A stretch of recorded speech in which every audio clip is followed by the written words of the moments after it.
Let's get into our conference discussion, y'all, because we got, as Carter mentioned, it's kind of win now season. For Pre-playoff before the playoff. Pre-playoff before the playoff. A little appetizer.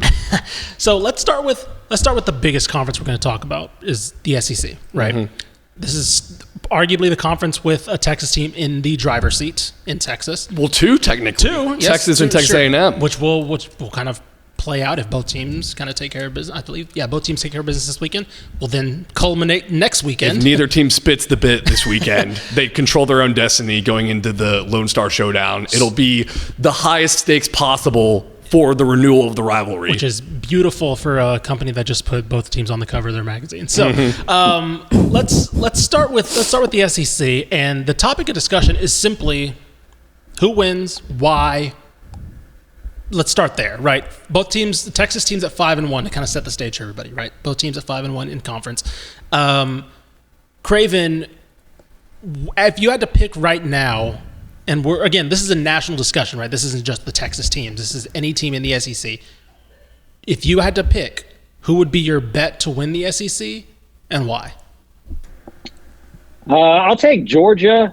I think their defensive line, their ability to get after the passer, Carson Beck hasn't played that well, but I think his ceiling is up there with that offense. I just trust that coaching staff and that team to win. Alabama's another one, depending on how the tiebreakers roll. Mm-hmm. Because as you mentioned, Texas 5-1, A&M 5-1. One of those teams is going to lose, get to 2 losses. And then there's this logjam. There's Georgia at 6-2. They're done with their SEC slate. Tennessee, Alabama, Ole Miss, also with 2 losses. So it may get weird and may get tricky with the tiebreakers, depending on what happens here in the next couple of weeks. I like the Georgia Bulldogs pick because they've played more ranked teams I've seen than Texas, Indiana, Penn State, Oregon, and Miami combined. So the schedule has been a gauntlet. Mm-hmm. I'm a big believer that you can't beat a great team twice. So I'm taking the coward's way out, and Georgia's my actual pick, but here's how I think this would work out. Texas will win if they play Georgia again. Okay. Texas wins the SEC. Georgia wins if they play Alabama again. Mm-hmm. Alabama wins if they play anyone else. Interesting. Because Georgia's beaten Alabama. Mm-hmm. Alabama's beaten Georgia. Right. Georgia has beaten Texas. Mm-hmm. So those results would flip-flop. Texas A&M will lose the SEC championship game no matter what, I believe. If they go into, they can either beat Texas and get in the SEC championship, I think they'll lose, or they can trip backwards, I believe, with a loss and a Georgia loss. Yeah. The tiebreakers are so weird. It's actually, my brain's melting trying to think of it all. I have the tiebreakers in front of me if we want to read them here. Go for it. Yeah, set the stage for that. Okay, so number 1, and this is also true with the ACC when we get to that conversation. They're kind of the same exact tiebreaker rules. So number 1 is head-to-head competition amongst the teams. So if Tennessee and Texas are sitting there tied because Texas lost to A&M, obviously Georgia would go, that kind of thing, right? Mm-hmm. Number 2 is record versus all common conference opponents amongst those tied teams. Number 3 is record against the highest placed common conference opponent. The number 4 is the cumulative conference winning percentage of all conference opponents amongst tied teams. So it gets pretty convoluted because it's like not everybody's playing against each other, and so the number 1 head to head kind of goes out the window, and it just becomes record versus all common conference opponents. Then you got to dig into the schedules and who's all played each other. Yeah. To me, this is a sign that the SEC really has to get to 9 conference games to get rid of this. Lane Kiffin brought up a good point too, though, Craven, with all how convoluted it is. Do you want to be in the SEC championship game and lose that game? That's a great point. This is where it gets interesting for that conversation, because if you're Texas, you want to be in the conference championship game, because if you're 10-2 with losses to A&M and Georgia and your best win being Vanderbilt, you might get left out. Yeah, but the brand, though. The brand. Got to remember the brand in the eye test.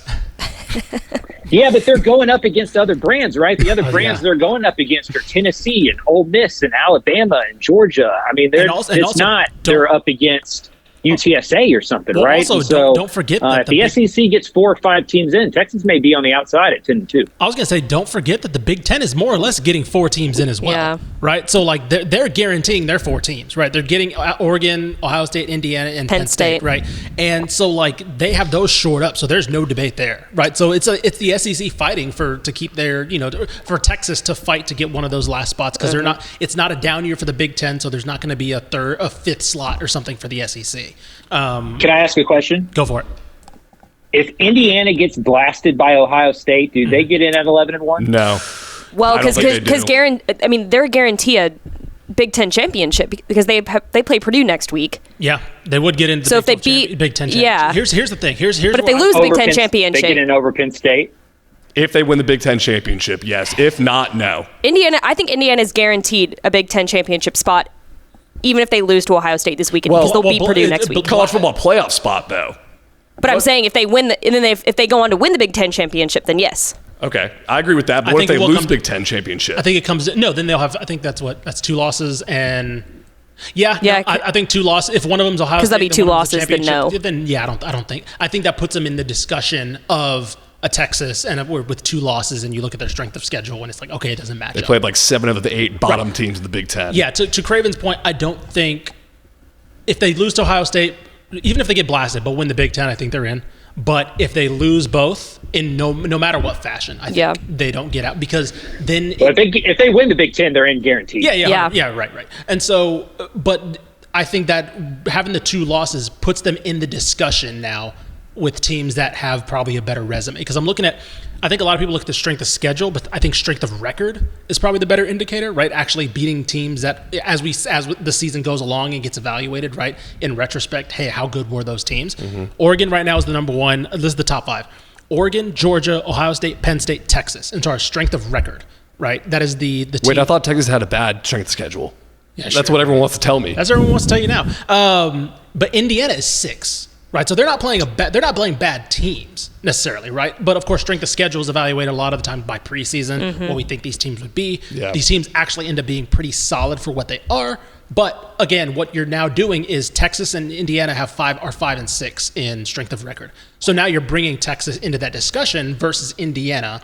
And now it's like, okay, yeah, you're probably going to leave them out because Texas has a little bit of a better track record. The good news is this will all be fixed once we go to a 14-team playoff. None of this will be an issue. Just 2 more, bro, please.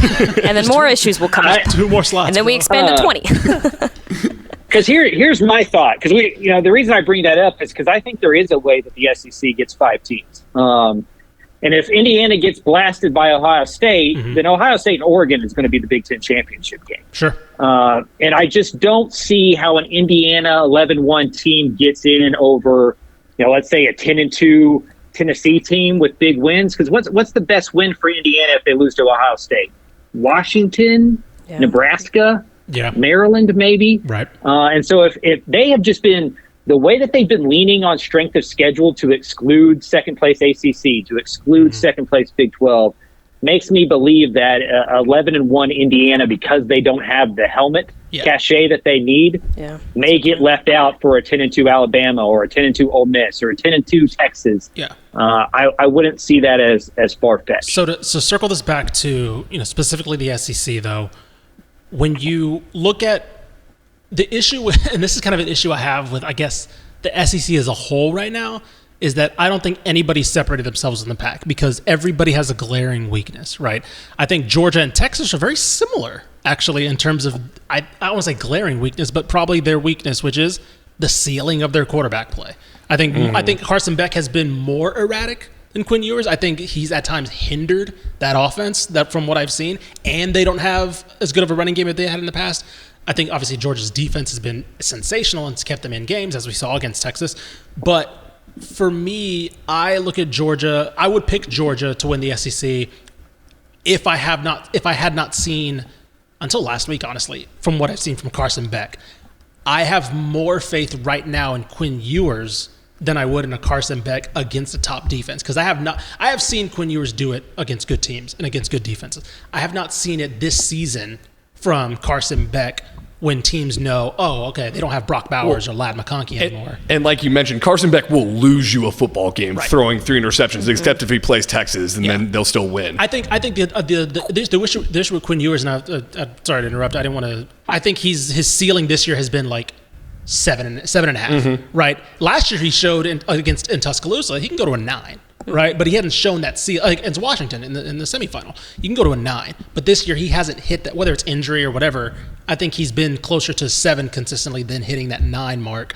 Carson Beck will give you a 4, right, and that's my issue right now, and that's why I picked Texas, in my opinion, as the team to beat in the SEC still, because they have that defense that I think is maybe, if not as good, up there with Georgia, even Ole Miss. Ole Miss's front 7 is insane right now, but I like Texas's offense, and again, maybe that's a Steve Sarkisian thing, to get them through these rough patches that we've seen them have this season last week against Arkansas or whoever. Here's the nightmare scenario, though: Texas A&M beats Texas. Yeah, and then there is an absolute, not already more of a logjam than there is right now. Yeah. And I'll let you in on a little secret. I kind of like A&M in that game right now. Not to look too far ahead, take care of business, don't spit the bit, yada, yada, yada. But if we want to look ahead as media members, I don't like Texas' offense versus A&M's defense at all. Yeah. Craven, what do you think? And Texas would not get into the SEC championship game based on these tiebreakers, because it's going to come down to record against highest placed common conference opponent and cumulative conference winning percentage. And Texas' SEC just schedule isn't the same as Georgia's or Tennessee's or Alabama's in terms of who they played left. But Georgia probably has the toughest game left in the SEC. They play South Carolina. Yeah. At the very end, and South Carolina's peaking. That's a really good team. We saw what it did to A&M, and so I think it's safe to assume one of Texas A&M gets in there. They don't mess up this weekend, and then it comes down to probably Georgia, Alabama. Georgia if they beat South Carolina, Alabama if not. I think, it's just going to get weird, and the size of these conferences have created a headache of their own making. I was going to say, so like you mentioned the schedule. I think there's the team that I think should be in the mix that I think they've taken too many bad losses or weird losses. I think Ole Miss is one of the 3 best teams in the SEC. And they've taken losses to Kentucky, and then of course the overtime loss to LSU. They pummeled Georgia, and they don't get Alabama, Texas, or Texas A&M on the schedule, right? So it goes into the frustration of like, well, how good is this team exactly? Because they made Carson Beck look awful, that front 7. I think that front 7 might be the single best unit in the SEC, right? I think they get in at 10-2. You think they get in?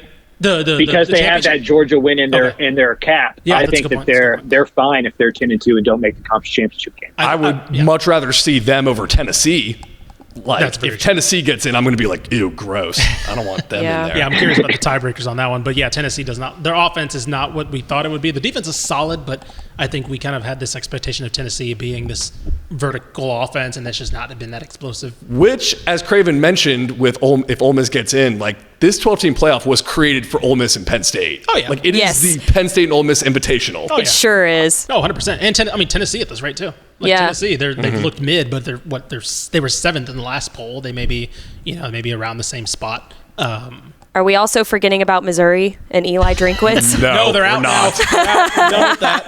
That's completely done. No, I'm just kidding. They're out. They're out now. We're done with that. We're done with that night. That speaking of nightmare scenario, that'd have been the real nightmare scenario. Missouri stumbled their way. Brady Cook getting back from the hospital, being like, "We're still in this shot for the 12 seed."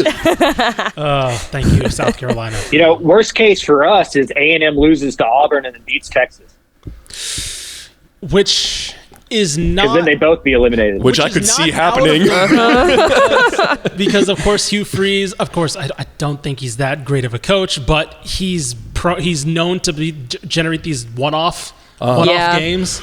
Like, I'm just hoping he's saving it for the Iron Bowl. And we'll get to it, but A&M Auburn's only a 2.5-point dog in that game, so Vegas knows something. Yeah, it's scary. It's a scary line. We'll talk about that, and we'll put a bow on our SEC discussion and get to another conference. But yeah, I'll save it for there. Let's go to the ACC. All right, we have one team obviously in the conference, one team also in the driver's seat in Miami, in SMU with Miami.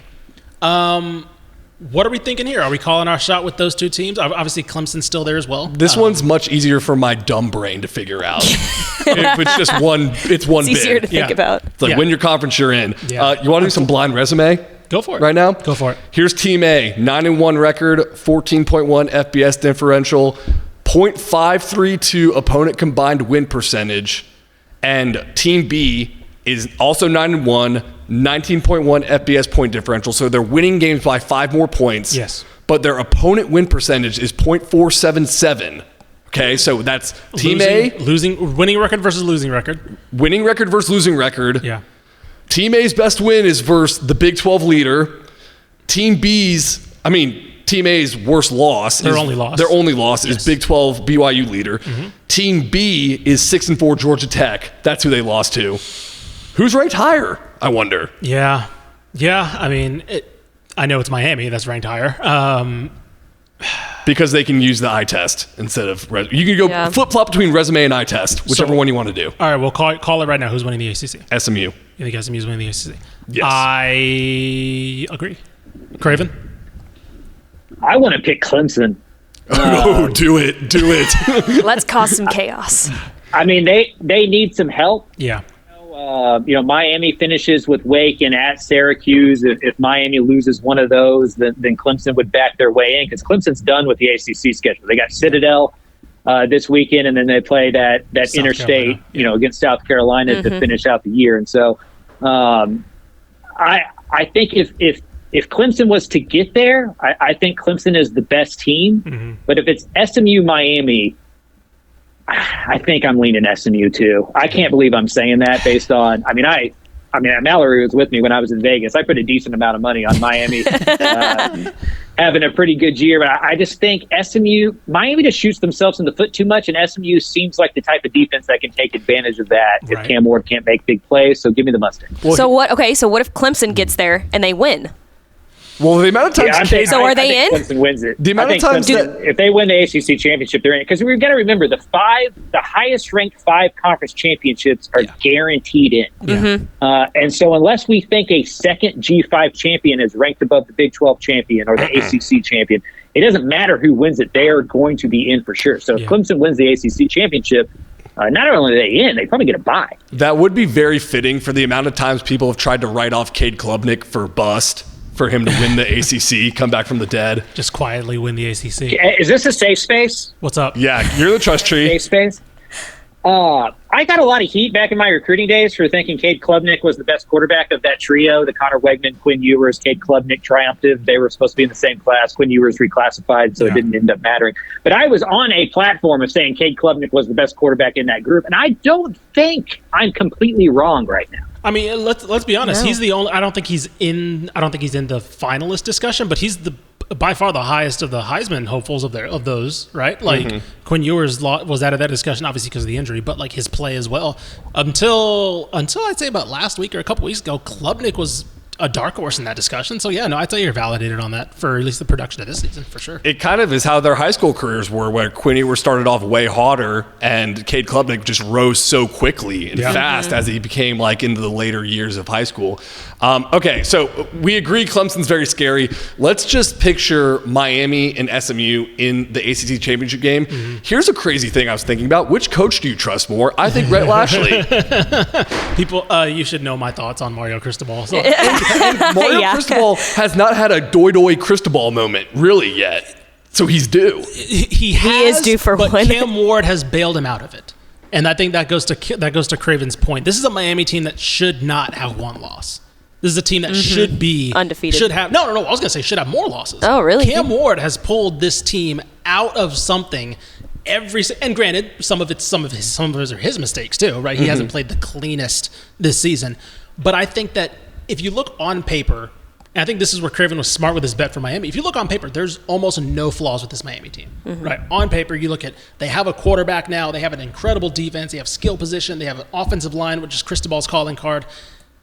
And you look and you're like, why are they almost losing this game, right? Almost every week they've been trying to lose a game. Then finally Georgia Tech was able to beat them. I look at SMU and I look at them and I'm like, I don't see as many glaring flaws or them trying to like even when they try to lose a game to Duke, right? They come out. They tried their damnedest. They tried their damnedest, and they still didn't, right? And I don't know. I just feel like you put Cam Ward in a situation where he has to go up against an SMU defense and make every throw and then not make mistakes. I think he's going to make one or two. I think he's just that type of quarterback. He's that gunslinger where he's just going to he's going to make the no, yes type of throw.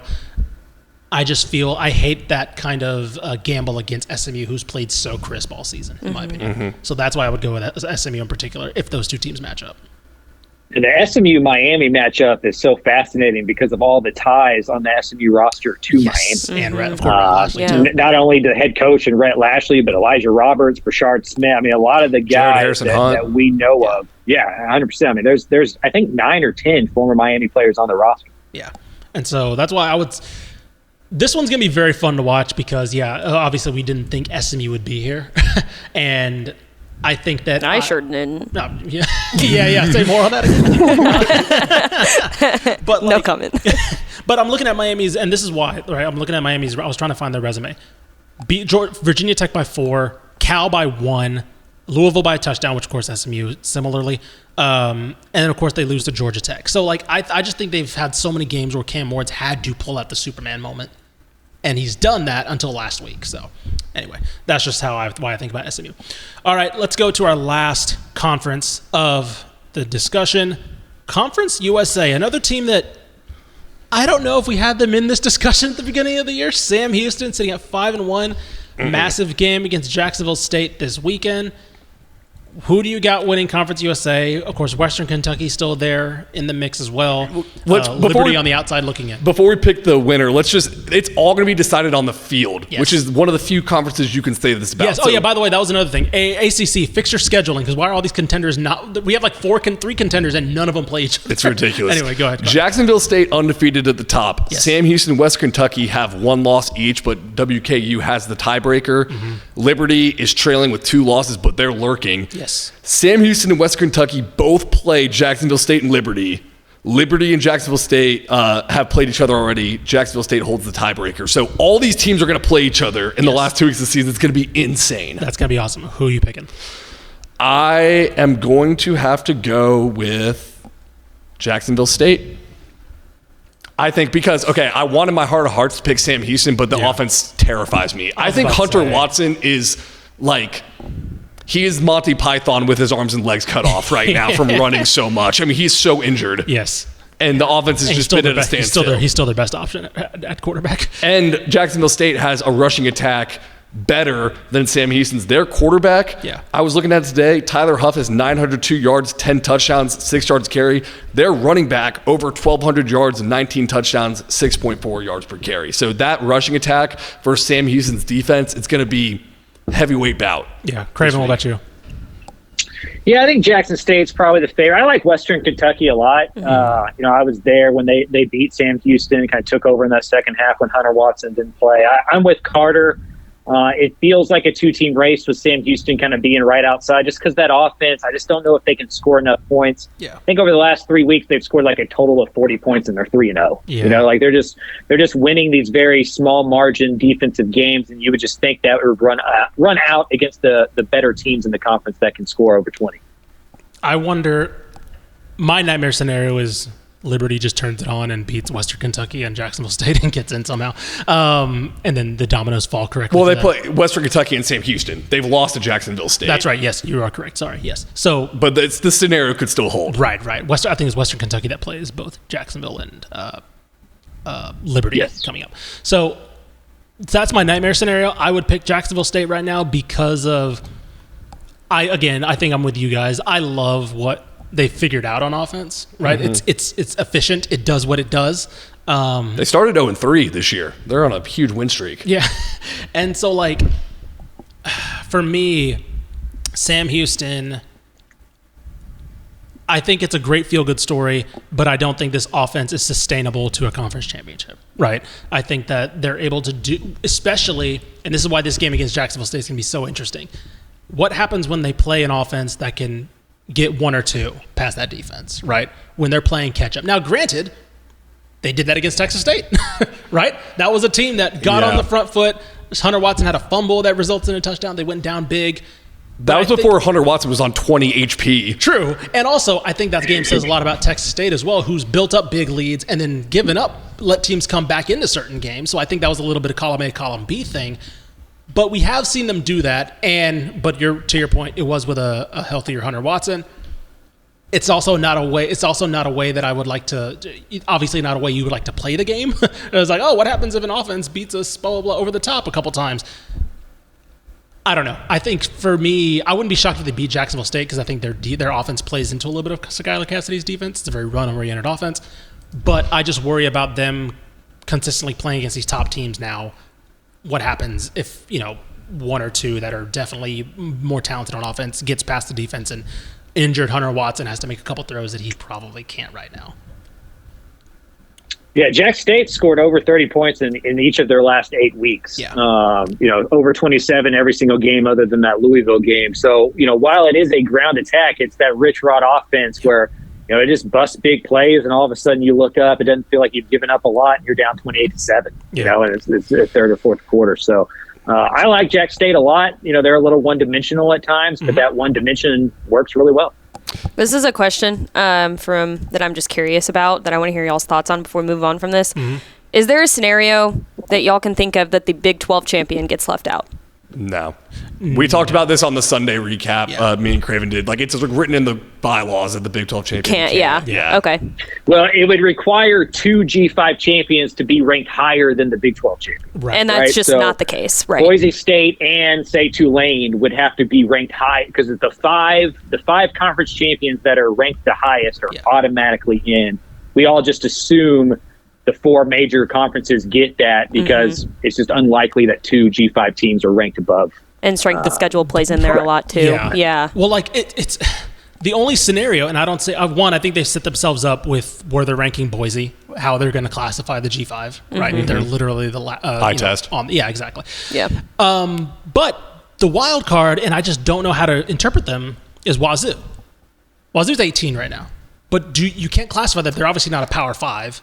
That's a good point. But they're one spot behind Colorado. This is last week, so obviously BYU's in the ranking as well. But it's like, okay, if BYU stumbles, does Wazoo jump at all? I don't think so. But that's the only wild card I can see. Because do you classify them as a G5, even though there's no conference championship game? That's a good point. They're playing their only conference game against Oregon State this week, though. They are. That's true. Yeah, 1-0 in conference. Yeah, I know. But it's a very interesting. That's the only wild card because I don't think Army's at 24 right now. Craven mentioned Tulane. Tulane's at 25, so I don't think they're jumping. Colorado's at 17. I don't think they're jumping up to the top 17 or 18. Wazoo's one spot behind, but I don't think there's a reason to move them up past a Big 12 champion as opposed to just keeping BYU and Colorado or whoever plays for that. I want Army to beat Notre Dame so bad. That's Listen, that would scenario. rock. That'd be an amazing scenario because that make this a discussion. Make this okay, they beat a top 10 team. Do you vault them ahead of Kansas State, Colorado? I don't know. I think that would also set the discourse on fire. Also, isn't the committee just kind of against independence anyways? Except Notre Dame. Well, no, right, I guess. Yeah, that's true. Just the concept of being independent. I know there's Notre a lot Dame of losing people. would help the loser of the ACC championship more than anybody, I think. I think so. Yeah. Yes. That would open up a secondary spot for a Miami and SMU, maybe even a Clemson to backdoor their way into that. Right. Because I think it's important to remember this is a television product, and if it's a Washington State, Colorado up in the air coin toss, behind the scenes, the Deion Sanders factor will get them in. They will be ranked above Washington State. Yeah. I was going to say, Craven, to your point about the ACC, I think Notre Dame. We'll wrap up this discussion here, but I think the Notre Dame point is a good one because me and you talked about this a little bit on our Slack, where it's Notre Dame does basically just have an ACC resume. As far as SMU and Miami, all 3 of their best wins right now are Louisville, right? I think you could probably A&M as well for Notre Dame, but that's the tiebreaker, right? Right now, that's what's putting them ahead of Miami and SMU is because they all have the common opponent in Louisville, but then also Notre Dame has that one notch better. And so an Army loss would definitely bring them a little bit more back to the pack of that with obviously 2 losses. And then all of a sudden you're comparing common opponents. Well, ACC resume, but also their former AD Jack Swarbrick made this tournament. Yes. So that 100%. helps a lot. Yes, that does play a big factor. So, again, like Carter mentioned at the beginning, this is win now season, so that's why we decided to have a little bit of a discussion on this. Some of the conference races. What were you going to say, Craven? Oh, no, I'm good. Oh, okay, I thought you were going to say that. It's going to be settled on the field unless it's not. Then it'll be settled in the committee room in Grapevine. We can put a cap on it here. You may realize we didn't talk about the Big 12. It's Yeah. because, they kind of played themselves out of it. So too much parity. At least the driver's seat, they've played themselves out Y'all of it. wanted parody. I don't know what you mean. Like, Too much. If Baylor You could have seen all this coming. if Baylor just covers a damn Hail Mary. Oh my God. If Baylor What if we're just talking about covers that? the Hail Mary, we're having a completely different discussion here. We are having Colorado's not in the discussion. Baylor's in the discussion. But, of course, Victory Cigar let us down. They started smoking the cigar before they covered the ball. So, anyway, that'll be that. So we'll keep an eye on the Big 12 if any last-minute Hail Marys come our way to help a team vault into the championship, but doesn't look like it.